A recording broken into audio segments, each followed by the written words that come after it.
Today, an extremely informative conversation with the respected and revered industry consultant, Dr. Nevil Speer, as we cover an array of subjects from the current cattle market to why the delay in heifer retention. Is that heifer or that cow that we purchase, is she a cash trap? I want to make sure that we kind of get the all clear before and start rebuilding. And he'll reinforce a perspective that's been echoed many times from other guests on this show. I would hope most producers that are pretty business-minded, they've learned their lesson, especially through the financial crisis.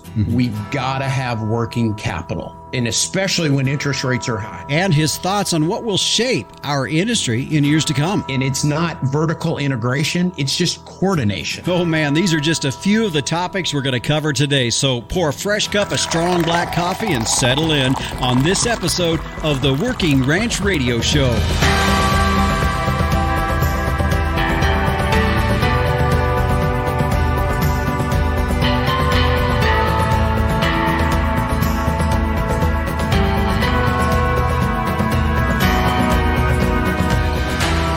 And this is the Working Ranch Radio Show. I'm Justin Mills. We're glad to have you tuned in and joining us for our program today. I'm just going to mention it right off the bat that if you hear something today and you want to go back and listen to it again and you're listening through the radio, it's pretty simple. You can go to any podcast provider out there and you can download the show, or you can go directly to our podcast site at workingranchradio.com. For those of you that use Spotify, how many of you got that little email this week that said, here's your year-end review of what you listen to, and it gives you all your favorite artists and the music that you listen to, and also it even showed you maybe what podcast you listen to. How about you send me a screenshot that Working Ranch Radio showed up on your Spotify Wrap? Now, isn't that kind of interesting? That's something my kids had to show me, to be honest with you.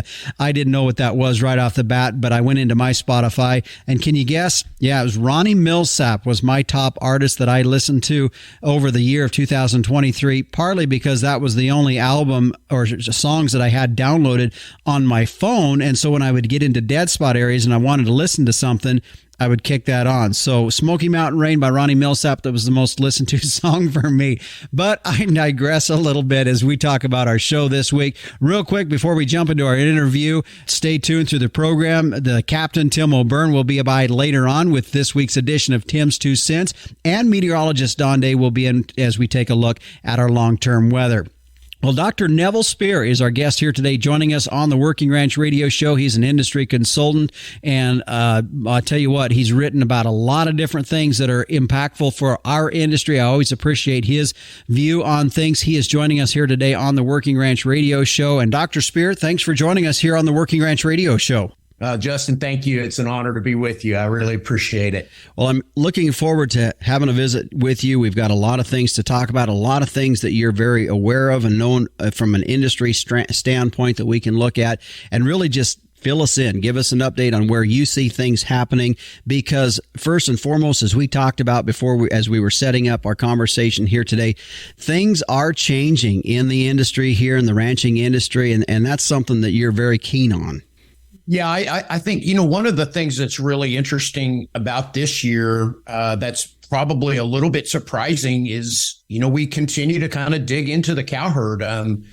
We knew it was kind of tentative as we went into 2023, right? Because, drought conditions persist and hay was short, interest rates are volatile. But boy, we've dug into the cow herd pretty hard. And actually, I just put together, October data. All of that lags 2 weeks coming from USDA. But, we've already sold off 10% of the cows in the United States. Probably going to do another 2% through November and December. And that typically means, you kind of go through all the math, that means we're probably down another 2.5% to 3%. And that puts us, Justin, pretty close to starting 2024 at, 28.1, 28.2 million cows. And I think that's probably 200,000 to 300,000 head shorter than where we might thought we'd end up. And so, supplies are tight. going forward, right? It's a long run here. Yeah. Nevil, as you talked about that, you identified some things that might be holding back this herd growth that we thought might be starting to happen by now, but is not. One of those, of course, a couple of those things would be drought that the Southern Plains had this last year. Of course, we see interest rates that's affecting everybody in the industry. But is there anything else? I feel to me, and maybe it's because I focused on it on some of our shows here on our program, of just folks being cautious. The prices are coming up. That's great, but be cautious as you move forward here with how you spend those extra proceeds. Do you think there's anything else that's psychologically or fundamentally holding some of this growth back and folks wanting to really keep things and build back their herds? Well, it's interesting to me, and I think it's a great point. There's just so much uncertainty surrounding the economy in general. I don't care where you go, right? It's been interest rates, and are we going to have inflation? Are we going to have a recession? And it's just been kind of dark, and it's been a pretty long 2-year grind here, is what I would call the great reset as we go through interest rate reset. And I think that plays on everyone's psyche, regardless of who you are, right? All kinds of businesses, they're not investing because it's uncertain. And I think that plays into producer mentality. But I'll tell you, I think the biggest thing, regardless of business, it's just ultimately it comes down to grass and hay, and you want a little bit of a buffer before you say, you know what, we're going to start keeping more cows and more heifers. And if you kind of look back, most of the times we get into big sell-offs, it's because of weather. Yeah. So we're starting to now see some bred cow prices in our neck of the woods up here. I'm up in the northeastern Wyoming, and some of the sale barns, some of the purebred registered outfits are now getting some cattle moving across. There's always that hold period from when calves sell in the summer and fall, and then there's kind of a dead spot in there. Now we're starting to see some of these bred cows moving across the auction block a little bit. Bred heifers, for example, $3,500. Is there... that in itself, is there any concern with some of that as far as guys looking at that and saying, boy, I don't know, I've never paid that much for a cow in my life?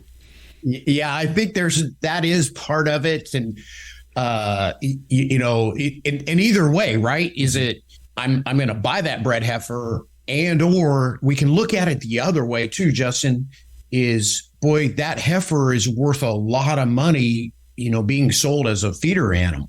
However you want to look at it, we've kind of had to readjust here. And boy, it's been a pretty fast run in terms of like total dollar values. And I get it. You can think about kind of your margins and all of that, but I don't think people really think of it generally that way. It's just, there's a lot of money on the table. And by the way, I think one of the uncertainties in this is, and I wrote about this, kind of last big cycle is that heifer or that cow that we purchased, is she a cash trap, right? Yeah. Am I going to get stuck? Because I want to make sure that we kind of get the all clear before I really dig in and start rebuilding. Yeah, that's a good point. You brought up a really good point there, and that is the fact that these market animals are so high value too, that really is I probably putting as much pressure as anything is like, why would I keep these heifers back to grow them out and make a replacement when we're getting $1,600-$1,800 right now as a 500 to 600 pound calf? That really, these market prices on these feeder calves really are pushing the point of selling off even more. No question, right? I mean, what the market's doing is creating an incentive to sell heifers and or cull cows. And it also looks a little different when you've got that kind of goodie against an 8.5% or 9% operating note, right?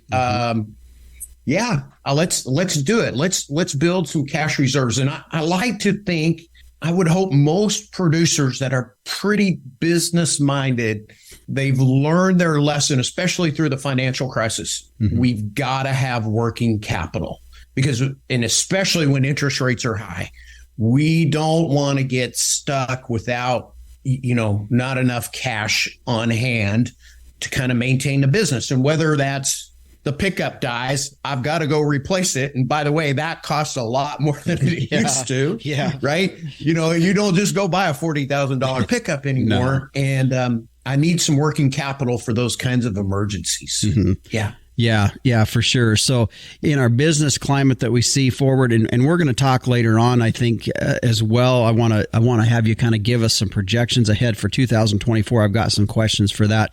But as we tail out this year with our markets, it is considerably different. I mean, it's the prices are high, which a lot of folks had forecasted that, but the picture does look quite a bit different than what we assumed. I think for a lot of us, we thought this industry would, from a numbers standpoint, would look a little bit different. The cattle on feed report that came out the end of October really kind of rocked the markets for a little bit. As we tail out this month, where do you see these markets kind of heading? Yeah, I think it's a really interesting thing, right? There's been lots of discussion around this cattle on feed report. And I think two things were really important in that is one, placements were up in every category. And we also saw that heifers are at almost record high in terms of on feed numbers. And it tells me that there's still a lot of pressure out there in terms of feed resources. So we're pulling forward feeder cattle, we're pulling heifers. We don't quite have the grass buffer that we need out there. And clearly, I mean, the markets responded to that. In short term, it's been bearish and it's been tough. And boy, we can talk about that all day long in terms of market volatility. But it also, on the other side of that, is kind of long term. It sets us up even for tighter supplies. And once we kind of work through this set of cattle on feed, we could be really looking at some tight numbers next year. Yeah. Folks, my guest today is Dr. Nevil Speer. He's an industry consultant, just a jack of all trades when it comes to knowing what's going on in the industry. We appreciate him joining us. We're going to continue on with him as we talk about more of some of the topics here within our cattle and ranching industry when we return here on the Working Ranch Radio Show. There are lots of nutrition tubs out there, but none can match the True Blue commitment of Vitalix. Our tubs offer you the most concentrated nutrition at the lowest cost per day. That means more profit for your operation and improved performance for your cow herd. In fact, research shows Vitalix tubs increase feed efficiency by 20% while boosting conception rates, herd health, and weaning weights. Learn more at Vitalix.com. Vitalix, the True Blue Tub. And welcome back to the Working Ranch Radio Show. I'm Justin Mills. My guest today, Dr. Nevil Speer, industry consultant. Appreciate him joining us on our program here today. If you didn't catch the first segment, I encourage you to go back and listen to that as we talked about just where we're seeing in the industry right now in terms of numbers and how we continue to see the shrinkage of our herd population. And at some point, we know that's going to have to turn around, but it's some good discussion on that. Nevil, as we talked a little bit about that, we did talk about the market, specifically the October cattle on feed report kind of shook the industry. And I think that also, it kind of shook me a little bit because, we kept seeing this market just go up and up and up through the summertime on these calves, even date it back to last winter. And then this one report comes out, and boy, we just see things kind of just rumble a little bit. That concerned me, and I think the concern really just in general that folks would have is the volatility that we could potentially see in our market. Explain what you're seeing in that. Yeah, it's a great point, right? Market volatility is always really tough. And by the way, we never talk about volatility on the way up, right? It's always the market's always volatile when it's on the way down. Yeah, exactly. We forget about kind of what's happened maybe really since the pandemic. I mean, we have come through just an incredible run of higher prices, and all of a sudden, we've probably, we've at least on the board, we've knocked $20 off fed cattle just that fast, and it's really a good reminder how fast markets can move, and we kind of get lulled into complacency. And it's one of the things that I have talked to producers about every time I go out and do a meeting is do not get lulled into complacency. And that's very hard to do, right? We all have recency bias. Prices have gone up. They're getting better. They continue to get better and better. And we're hearing tighter supplies, and this can go on forever. Well, all of a sudden we get a cattle on feed report where we have on feed numbers that are ahead of last year. That's the first time we've seen that. Yeah. And so, markets react to that very quickly. And I think, it's not a black swan event, but it's a good reminder of how tough this business can be. And I like the quote that says, things that have never happened happen all the time. We've got to be prepared for those kinds of things. Mm-hmm. The thought that came through my head when I saw that, and of course, from the countryside of things, for guys like me that are just out here and we're getting fall work done and we've pregged and we're getting ready to ship calves. From our side of things, we're saying, well, some of these guys, whether it's the guys trading on the Chicago boards or whatever else, they're going to take anything they can and use it as a way to kind of push these prices down. That's the rancher side of it. Okay. Now I know there's some fundamental side of that as well, but one of the things that I guess I looked at is we had seen that really this market had just gone up and up and up since last year. And to me, it's almost like if you've ever fought fire or in a building fire, that at some point that fire will burn and then pretty soon it stops and it kind of has to take a breath and then we go again. Felt to me I guess I'm trying to put some optimism in that. Is that what we saw? Oh, yeah. I think part of that is right. No, markets never go up forever. They never go down forever. Right. And we're kind of taking a breath here. Everybody's kind of reassessing where are we in terms of inventory and numbers. And by the way, there's lots of pressure too. I mean, we talked about this in the first segment. Kind of the darkness and the talk around the economy. What's the consumer going to do? And so, anytime you start getting things stretched, any excuse to kind of pull back. Mm-hmm. That's what markets inherently do. And I think we all recognize that. We all know that. We know that in our head. That's different than how it feels, right? Yeah. And anytime we take money out of the business, that's a lot more painful than what we remember about the good times of it going up. And we all kind of intuitively know that too. On the other side, when we buy feed, we know that feed costs move around and they can be extremely volatile. And we've come through an era of really high feed costs and they're starting to moderate. And so we just kind of need to remind ourselves of all of that through this. Yeah. As you talk about feed costs, the cost for folks that, from a hay standpoint has went up, other feed costs, other input costs come up. Let's talk a little bit about supply changes and your thoughts on that. Well, clearly, it looks like we've had it's really interesting. We've had a really good corn crop, right? And everybody you talk to about that is, boy, it's been a lot better than we thought it would be. And I think it's one of the marvels of modern agriculture. It's amazing what we can put these plants through and we still get pretty good yields. And I think we're probably, we don't have a good record yet from USDA, but we're going to rebuild the hay supply. And so feed costs, they should give us some buffer here as we go forward and give us a little bit more room for margin than versus what we had last year. Yeah. And that's what I'm seeing too, Neville, is I price out, I start in about August or so, start looking at protein costs for what I can do. We try to winter as much as we can on grass, but this is the first year where I've seen things kind of stabilize a little bit instead of the increase, whether you want to look at high quality hay or you want to look at different types of proteins. The first year in probably 2 or 3 years where I've seen prices actually stabilize and then maybe even come down a couple dollars.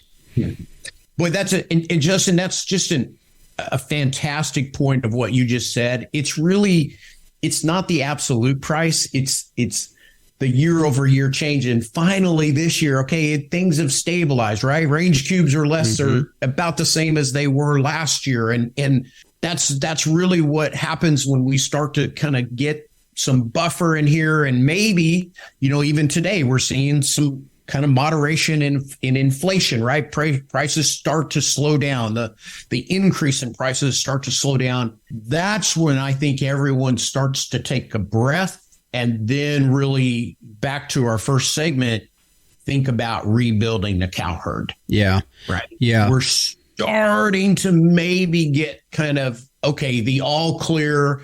I feel like I can control some of the external factors, or at least, ride with them a little bit better than I could. Mm-hmm. Mm-hmm.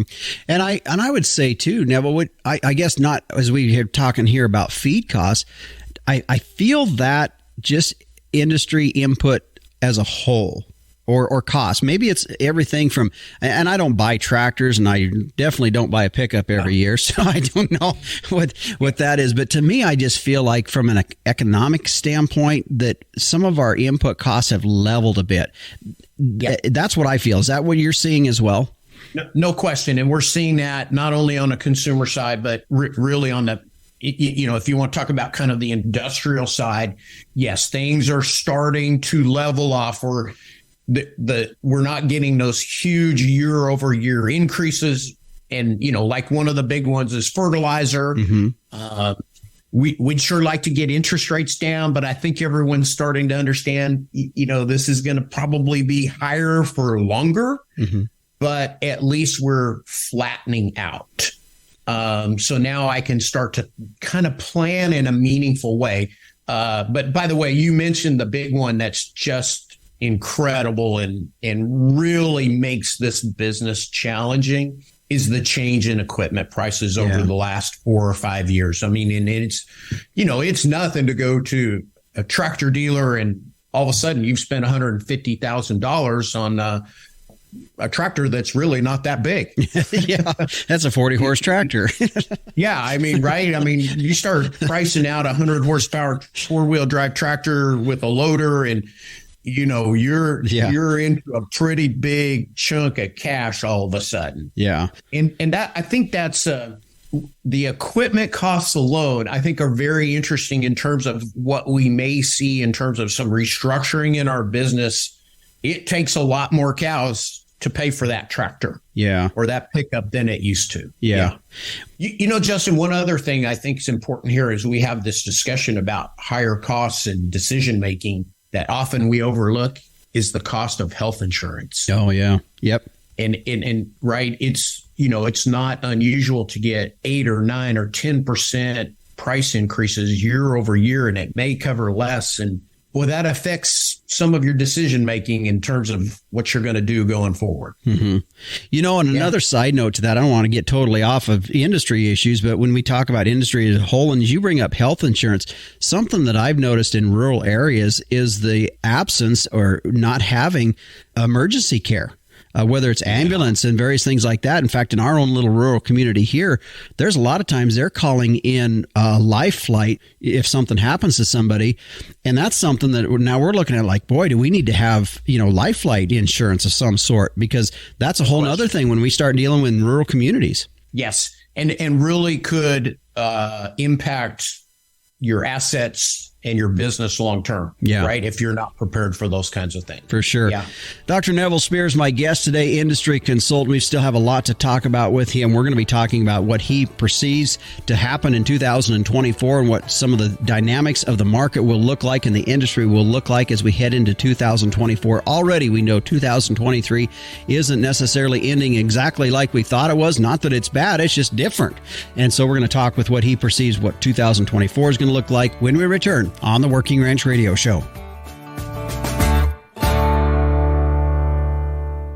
Big cows come with big feed bills, which is why smart genetic selection can pay off in your cow herd.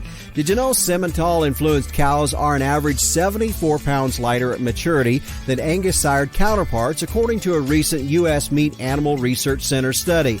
Now, while Simmental is sized for more efficient gains, 20-year genetic trend lines also show the breed offers reliable calving ease, early growth, and cow longevity.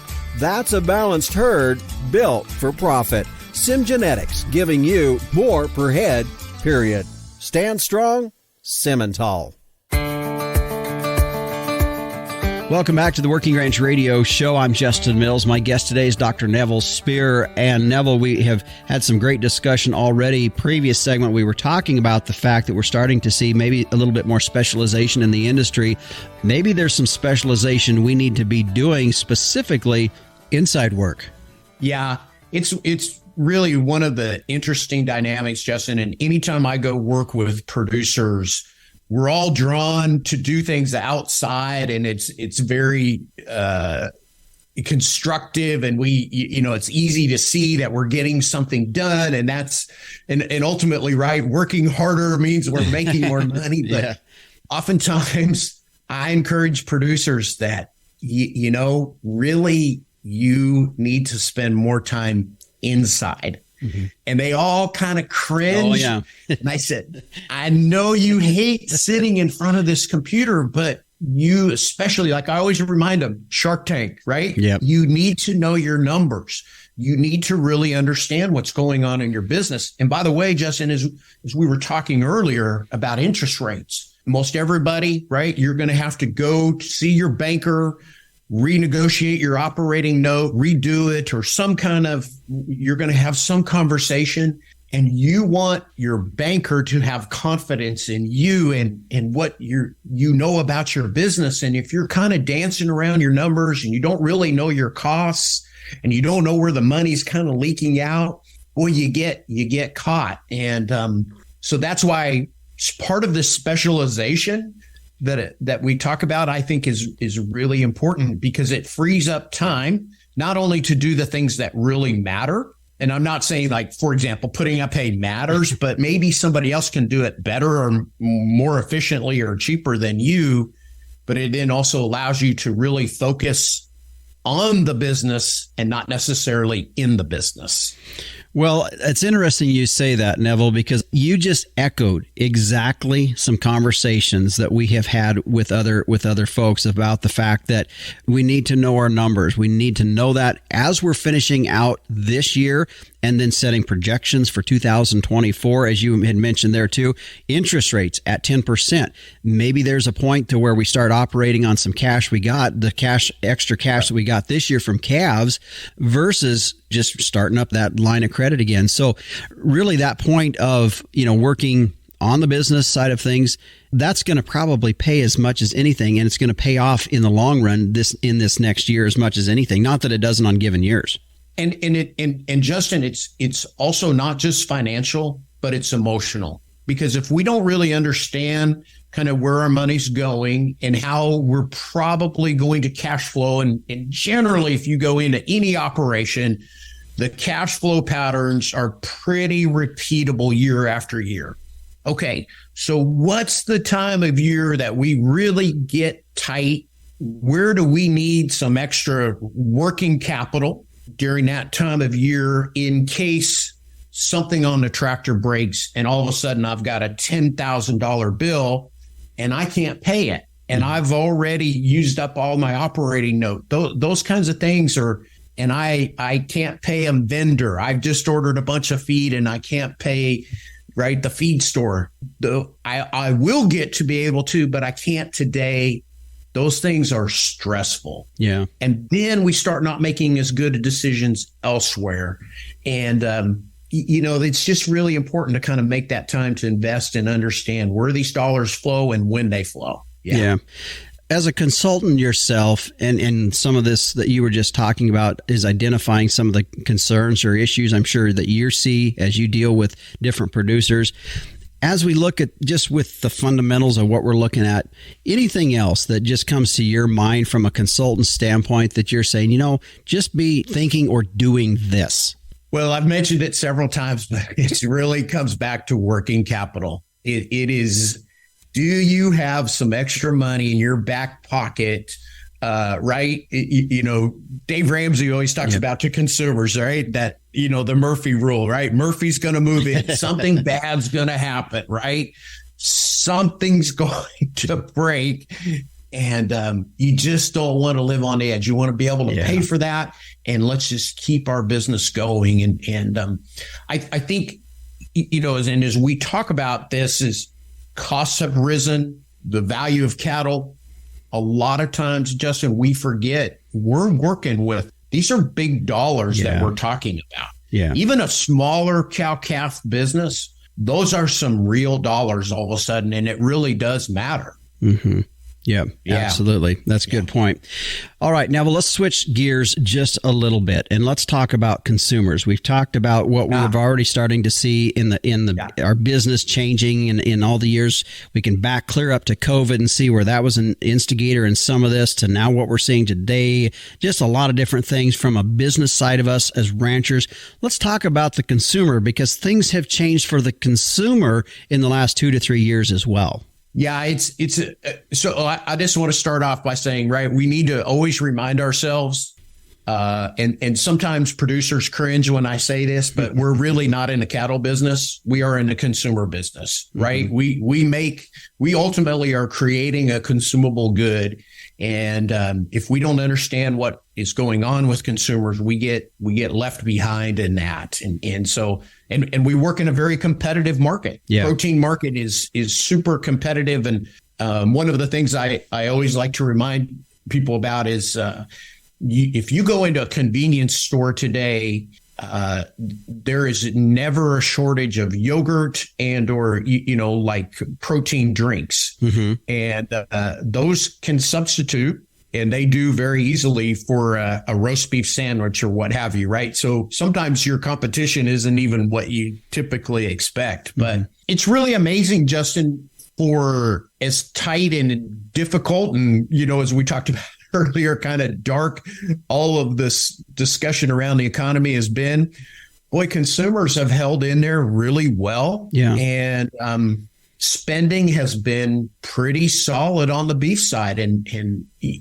especially at the top end of the market, right? We see a choice select spread. It's still $28, $30 and it's hung in there all year. And we were really concerned about how consumers would back away, but we continue to have pricing power in this business. And I think that really underscores the importance of all the work we've done in the last 20, 25 years in terms of consistency and quality, and consumers really like to eat beef. Mm-hmm. It's a good product. Yeah. Real quick, I want to touch on this before we head to break, and that is plant-based proteins. You had mentioned a little bit ago that not always are we in competition with just a meat product, but this has floundered, for lack of better words, but really hasn't taken off as much as they had expected. Where do you see that going? I mean, is it going to catch some traction at some point, or is it kind of just going to have a struggling from here on out? I see it as a dead business. Really? Completely. Yeah. It's one of the things I've written about in the past, and there were some early indications they're struggling, but it is just not a viable business model. And if you look at the amount of dollars that have gotten invested there, it just has not taken off, and it just doesn't resonate with consumers at all. Now, I get it. There's a small section of consumers, but we are a long ways from plant-based protein ever being real competition for the beef industry. Now, never say never, right? You always got to be looking over your shoulder at the competition.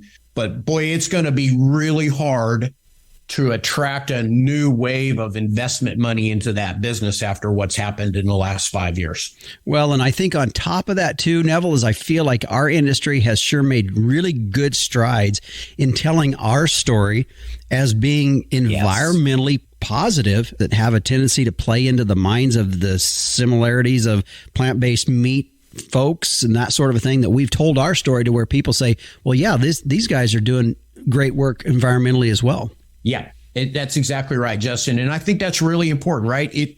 Our product has to taste good. It has to be consistent, and increasingly, right? Mm-hmm. Much more so than it was 10 years ago, we have to tell our story. Yeah. And we are making great progress in terms of telling our story. Yeah, for sure. My guest today, Dr. Nevil Speer, consultant. We're going to have one more segment back with him. And with that, we've been saving this up because I really wanted to get into this, is just kind of set the stage for 2024. We've set that. We've talked a little bit about some things that we're seeing right now. But as we look ahead for 2024, what does he think that's going to look like? We're going to talk about it when we return here on the Working Ranch Radio Show.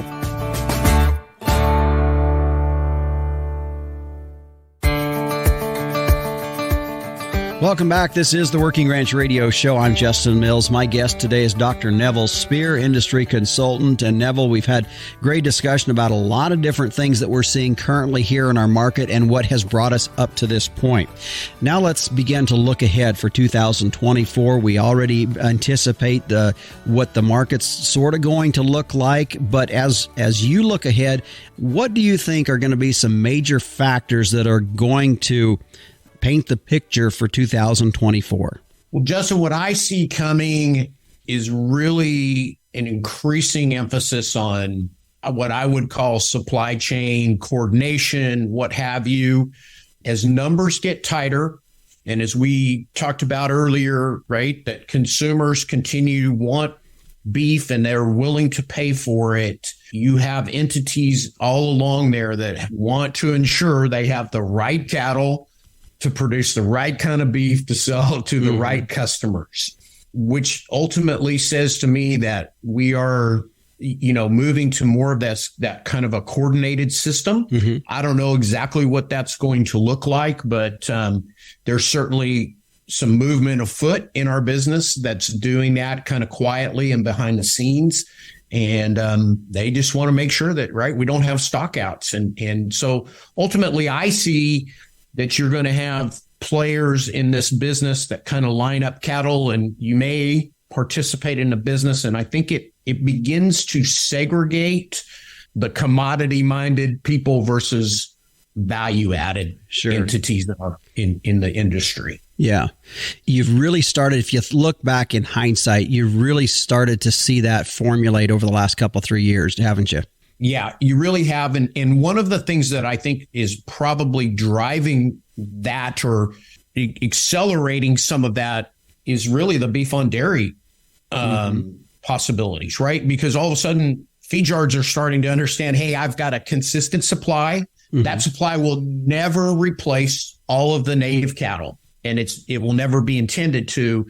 But boy, I can line up like kinds of animals in a very consistent supply that's, continuous year round. Interesting enough, those cattle are kind of, as one nutritionist explained to me, right, they're extended stay cattle. They stay in the feed yard a long time, and then they're very consistent coming out of the packing house. And so they make a consistent product. And so, hey, let's take kind of some of those concepts and let's start to work in the native side and in the beef side and start lining up cow herds to do the same kind of thing. Yeah.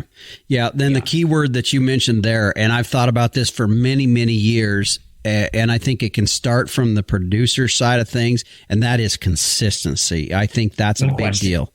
Yes. And they need to be consistent genetics, and then there need to be some consistency about management. Now, the challenge in that, right, is that, boy, I might give up some of my independence. Yeah. And I might not be able to just be anonymous and do whatever I want to do. But I think there's real value on the other side of that. You start creating critical mass. And by the way, when you start working with other producers, as hard as that is, right, because you got to get through the people problems, but there's opportunity. And I look at kind of what my wife's family has done, and they run on a pool on a permit. And they decided a long time ago they were going to start marketing cattle together, and they do on video sales, and they've done very well. And sure, sometimes there's issues inside of that, and people inherently are going to have some disagreement, but over the long run, I think they would all say, yeah, it's been worth it. We've generated more money. And really what they've done is they've set themselves up for even further opportunities, right? Because they have kind of light cattle and they're managing them the same. And there's some real added value there. Yeah. Boy, Nevil, you're kind of knocking on the door of a big paradigm shift is to give up independence, using the phrase giving up independence. That's right. I know. But boy, when you start talking about real dollars, that's where we're headed. Yeah. And by the way, though, Justin, I don't think that's going to happen everywhere. And it's not vertical integration. It's just coordination, right? Yeah. Yeah. Yeah. I hadn't really thought about it that way. Coordination versus vertical integration. Because I think people get real nervous when we start talking vertical integration. However, some of the same people that I've heard nervous about vertical integration are also selling in a branded beef program. That's closer than what I'm doing. Right. And what's interesting in all of this is right. You start talking about these kinds of things and, well, the packer's going to own them all. No, that's not the case. It's really more of a coordinated system and building supplies of like kinds of cattle. Yeah, that's a good point. I like that. I want to touch real quick on this. And because it's something I've had conversations with other people about, and I know you're in the industry enough to know, since COVID happened and a lot of different federal monies or various things have happened, and I wouldn't say they're all being happened because of federal monies, but there's just been a real push to start up some smaller, medium-sized processing facilities, maybe down to smaller size facilities. Those have not quite come online, or a few of them are starting to come online. What do you see is happening as far as the changes that we've seen? Because there's a big difference in our industry than there was 3 years ago when they all got together and said, yeah, we're going to start these processing facilities. And it takes 2 or 3 years for that to happen.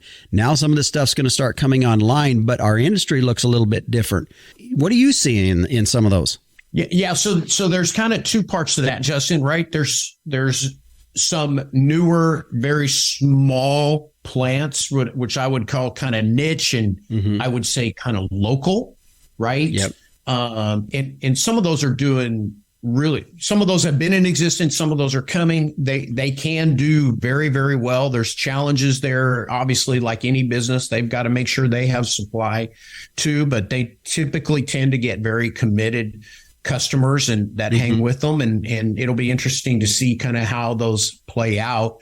But then also, to your point is, gosh, there's some new kind of larger plants coming, right? We've got the one in North Platte and then discussion about Amarillo and then American Foods in St. Louis, and they're all going to be chasing cattle and we're in tight supplies, and it's going to be really interesting to see how that shakes out. I don't know what that looks like, right? But ultimately it's going to be who probably has access to capital and can survive all of that, because it's going to get really tough to keep some of those going. I mean, some of these larger packing plants are having trouble now, right? And so that's where we start chasing cattle pretty hard. Yeah, and I guess that's been the thought through my head, is a lot of things have changed since then. And so how is some of those medium-sized facilities, medium to large-sized facilities going to manage going forward? Because doggone, I hate to see them go by the wayside, because there's at some point going to be a need for those, I would think, when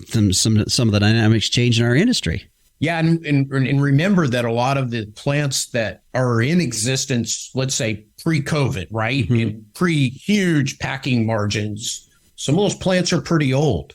So do some of these companies shutter those or do something else with them? And again, this really, I think, underscores the discussion of what we just had, is we need to kind of get some assurance that we're going to get cattle into those plants. They're the right kind of cattle. And ultimately, we want to add a lot of value in the end product coming out of there. Mm-hmm.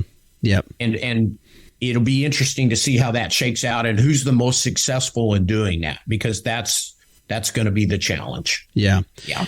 Well, Nevil, I sure have appreciated our conversation here today. A lot of great things that we've talked about. Sure have given me a lot to think about as well. But before we go, I just want to give you some final thoughts and comments as we find ourselves as ranchers ending 2023 and looking ahead to 2024. Well, I think regardless of anything and everything, we will continue to see change in this business. And I know that's sounds kind of tired, right? Yeah. But change really is the only constant in every business. And especially as we talked about earlier, we get into these higher dollar values, there's more capital at risk. That's going to accelerate all of this. And it is decreasingly a commodity business. And that brings some of its own challenges. But on the other side of that, it's also a really exciting time. I mean, this industry has huge amounts of potential. And I'm excited that young people are coming back to this. When I go do meetings and I see 20-year-olds there, that tells me that there is some margin in this business, and young people are excited about coming back into it. Yep. And that warrants a whole nother show to have a discussion with you on that, because that is something that I think is great to see as well. Start to see some of these that are coming back and are probably a little more receptive to some newer ideas that you threw out there, things like coordination with other producers. I think they're probably a little more receptive to that, huh? I couldn't agree more. and really what happens is that begins to snowball, and they'll drive some of that. Yeah, for sure. Yeah. Well, Nevil, I appreciate you taking the time here today to visit with us here on the Working Ranch Radio Show. Justin, fantastic. Thank you very much. Enjoyed myself immensely. Thank you. And again, my guest today, Dr. Nevil Speer. I appreciate our conversation with him. He is a consultant and really one of the industry's foremost writers on various different topics that we as ranchers deal with on a day-to-day basis. Always appreciate his insight that he brings to any issue that's out there. As you can tell here today, we did cover an awful lot of different topics, and just one of those kinds of talks that you just can listen to and walk away with a lot of different things rolling around in your head, and I hope truly help you as you prepare for 2024. Well, stay with us. When we come back, the Captain Tim O'Byrne will be stopping in for this week's edition of Tim's 2 Cents, and meteorologist Don Day will be in with a look at our long-term weather. We'll be back on the Working Ranch Radio Show after this. Looking for the perfect gift for a gardener or weather enthusiast? Introducing the Tropo, a precision rain gauge that has revolutionized both reliability and convenience. Expertly engineered by meteorologists, the Tropo gauge boasts rugged durability, impeccable accuracy, and precision to the 100th of an inch. Visit measurerain.com to order a Tropo today and use code RAINDAY. That's RAINDAY for free shipping and 10% off. Go to measurerain.com. Welcome back to the Working Ranch Radio Show. I'd said it the last two previous shows. I want to mention it again. If you want a great idea for a Christmas gift for someone, why don't you give them a subscription to Working Ranch Magazine? It's pretty easy. If you enjoy the articles and the information that every issue is jam-packed full of, well, you can do it pretty simple yourself by going to workingranchmag.com and start your subscription for somebody and offer that to them as a gift. They'll think of you every time a new issue shows up at their mailbox, and it's a great idea. Speaking of Working Ranch Magazine, the Captain Tim O'Byrne is standing by for this week's edition of Tim's 2 Cents. Hey, Justin. Hey, everybody out there in Working Ranch Radio Land. Hope fall works is done and all the cows are looking good. Preg checks are excellent, and you got things all set up to go here. You can take a break, maybe come down to Vegas for NFR. We're going to go out there and see if we can get to one of those cowboy Christmases, me and Christine. We got something special coming up here in an upcoming issue of Working Ranch Magazine. Our very own intern, Gentry Sims, we asked her to put together a list of what she would consider to be really important ag-related scholarships that you young folks can chase down. Now, my impression is that there are quite a few really good scholarships out there. And for some odd reason, very few applicants are not going after them. I want you folks to be looking for this. Gentry's going to do a great job of it. And I'm kind of interested to see what's going on out there, too. The money's out there. You young kids, go and get it and get educated. Get back to the ranch and take over from us old folks. Justin, back to you. All right, thanks, Captain. And yeah, just one more reason why you might want to get your subscription to Working Ranch Magazine is to see what that list that Gentry comes up with here in the upcoming issue of Working Ranch Magazine. Well, it's time now to turn and check in with meteorologist Don Day as we take a look at our long-term weather. And Don, we know there's some low pressure building up off the coast of Alaska and off Canada, but at the same time, what is that really going to develop? And that's kind of where you're seeing things. Yeah, one thing that we definitely saw develop over that Thanksgiving period was a transition into a winter pattern. And when I say a winter pattern, it's when the northern branch of the jet stream just takes over and it starts to really guide and direct into the last days of fall and into a winter pattern. So we're basically watching a winter pattern evolve across the northern hemisphere. And in the past week, there has been some cold and up and down weather. It's been really cold in Europe. In fact, there was some record-breaking cold set over the past week in parts of northern Europe. and we're seeing other areas of cold building up in the higher latitudes. But we also have a really strong and very active jet stream across the North Pacific. And when you have a fast flow of air that goes west to east across the Pacific, you always have a chance of what we would call flooding the zone, flooding the lower 48 states and parts of Canada with relatively mild air because of those strong jet stream winds. But we also see a lot of cold air building in the northern latitudes. And what ends up happening, or what could end up happening, is we could have, I call it weather whiplash.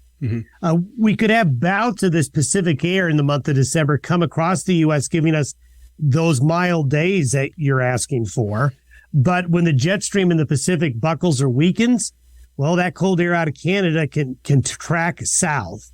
And we can have a lot of ups and downs. And that's kind of what we're seeing. So when we have kind of two competing forces, that fast, mild Pacific jet stream, but also the cold air building up in those northern latitudes that, when given the opportunity to head south, will. Now, as we look at things so far, I've been kind of surprised and happy to see some pretty decent moisture in the southern plains here in the past. And I know we talk long-term weather here, but at the same time, I was kind of happy to see what they've been getting down there. Yeah, in fact, and we're going to see that continue. In fact, we have seen some pretty big improvements in the drought monitor over the last 3 weeks over a large part of central and eastern Texas, central and eastern areas of Oklahoma and Kansas, and the southeast and the Gulf Coast has been quite wet. And you know what? They're going to continue to be wet. That is one of the strongest El Nino signals, is for the southern plains in the southeast United States to be wetter than average. And that's what we saw here during the last half of November and now here into early December. So I continue to expect that those southern areas, and we could throw in New Mexico and Arizona into this in the coming weeks as well, have some better opportunities. So those southern areas, that's one area we're confident in getting more precipitation. All right. And so when we look at maybe the northern Corn Belt area, they're kind of in a similar pattern, maybe what I'm in here as I just sit east of the Continental Divide. We've had a little bit, but not much weather. I kind of start seeing the same thing for them. Yeah. So another signal in El Nino is that for the northern plains of the U.S. and the southern plains of Canada can end up with a, let's say, a more mild winter regime. Now, that is kind of what we see going into the month of December, where it doesn't mean it's going to be really warm, but relative to the 30-year averages that we talk about all the time, maybe somewhat protected. And the reason for that is those strong Pacific jet stream winds in that battle with the Canadian air means that when Canada does decide to send cold air south, those Pacific jet stream winds take over, push it back out. So you don't have those prolonged stretches, long stretches of severe cold that you can sometimes get between December and February. Yeah. And at least that's what we're seeing here for the start of December with it. The northern plains, northern Rockies, southern Canada, maybe being a little bit more mild. Okay. Don, thanks for joining us here today on the Working Ranch Radio Show. Thanks for having me. You bet. And again, meteorologist Don Day can be found each and every morning through his daily video podcast at dayweather.com. Also, if you're looking for weather instruments, rain gauges, and things of that nature, you can go to his website there and see what he has in his online store. Stay with us. When we come back, we'll put a wrap on this week's show when we return on the Working Ranch Radio Show.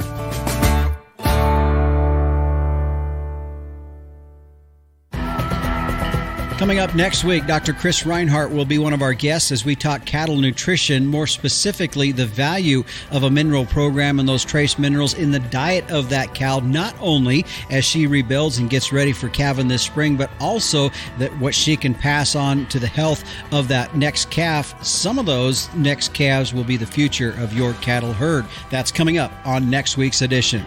Well, the Working Ranch Radio Show is a production of Working Ranch Magazine, branded #1 by America's Ranchers. If you want to get a hold of me, my email address is justin.workingranch@gmail.com. I'm Justin Mills, and until next time, keep your chin down and your mind in the middle. So long.